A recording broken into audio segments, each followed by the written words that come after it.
G'day, Josh Giumelli here from Farming Ahead magazine, and today we're in the Hare Forbes warehouse and we're talking workshop presses.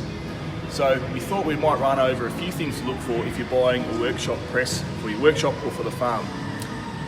This little fella here, about $1,000, I reckon it's pretty good value. It has air over a hydraulic jack, so you can operate it manually or with compressed air. Probably not the feature you need the most to look out for, I suppose.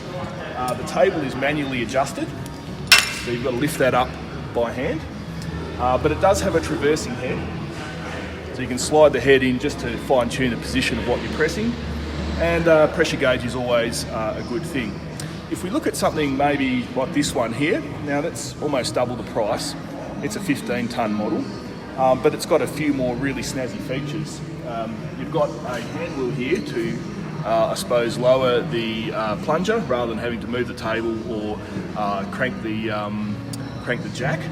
You've got a traversing head which is actually on a crank handle.